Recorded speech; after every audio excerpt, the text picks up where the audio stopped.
ಗೌರಿ ಗಣೇಶ ಹಬ್ಬ ಬಂತು ಅಂದ ತಕ್ಷಣ, ಗೌರಿ ಹಬ್ಬ ಬಂತು ಅಂದ್ರೆ ತವ್ರ ಮನೆಯಿಂದ ಬಾಗಿನ ಬರುತ್ತೆ ಅನ್ನೋದು ಹೆಣ್ಮಕ್ಳು ಖುಷಿ. ಆದ್ರೆ ಗಣೇಶನ್ ಯಾವ ಥರ ಎಲ್ಲ ಕೂರಿಸ್ಬೋದು ಅನ್ನೋದು ಗಂಡು ಮಕ್ಳಿಗೆ ಖುಷಿ ಇರುತ್ತೆ.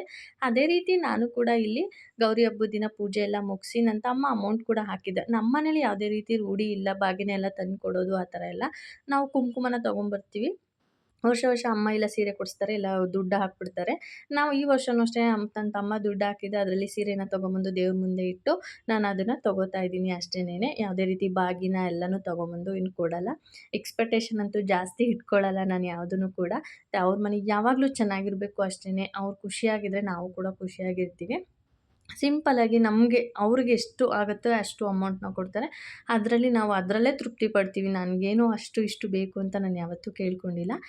ಇವಾಗ ರಂಗೋಲಿನೂ ಕೂಡ ತುಂಬ ಚೆನ್ನಾಗಿ ಬಂದಿತ್ತು. ಹಾಗೆ ಒಂದು ಕ್ಲಿಪ್ಪಿಂಗ್ಸ್‌ನು ಕೂಡ ಶೇರ್ ಮಾಡ್ಕೊತಾ ಇದ್ದೀನಿ. ತುಂಬ ಚೆನ್ನಾಗಿ ಕಾಣಿಸ್ತಾ ಇತ್ತು. ಇನ್ನೊಂದು ಸೀರೆ ಏಕೆ ಇಟ್ಟಿದ್ದಿ ಮಡ್ಲಕ್ಕಿ ಇಟ್ಟಿ ಅಂತಂದರೆ, ನಾನು ವರ್ಷ ಗಣೇಶನ ಕೂರಿಸ್ತಾ ಇದ್ದೆ. ಈ ವರ್ಷ ಗಣೇಶನ ಕೂರ್ಸೋಕ್ಕಾಗಿಲ್ಲ. ಕಾರಣ ಇದ್ದಿದ್ದರಿಂದ ಅದಕ್ಕೋಸ್ಕರ ನಾನು ಕೂರಿಸಿರ್ಲಿಲ್ಲ. ಇವಾಗ ಗೌರಿಗೆ ಮಡ್ಲಕ್ಕೇನಾದರೂ ಇಡೋಣ ಅಂತ ಹೇಳ್ಬಿಟ್ಟು ಸೀರೆನ ತಗೊಂಡಿದ್ದೆ. ಅದನ್ನು ಕೂಡ ಸೀರೆನ ಇಟ್ಟು ಪೂಜೆ ಮುಗಿಸಿ ನಂತರ ನಾವಿವಾಗ ನಮ್ಮ ಹಸ್ಬೆಂಡ್ ಊರಿಗೆ ಹೋಗ್ತಾ ಇದ್ದೀವಿ. 3 ದಿನ 2 ದಿನ ರಜಾ ಇತ್ತಲ್ಲ, ಹಾಗಾಗಿ ಹೋಗೋಣ ಅಂತ ಹೇಳ್ಬಿಟ್ಟು ಹೊರಟ್ವಿ. ನಾನು ಜಾಸ್ತಿ ಏನು ಅಲ್ಲಿ ವೀಡಿಯೋನೇ ಮಾಡ್ಕೊಂಡಿಲ್ಲ.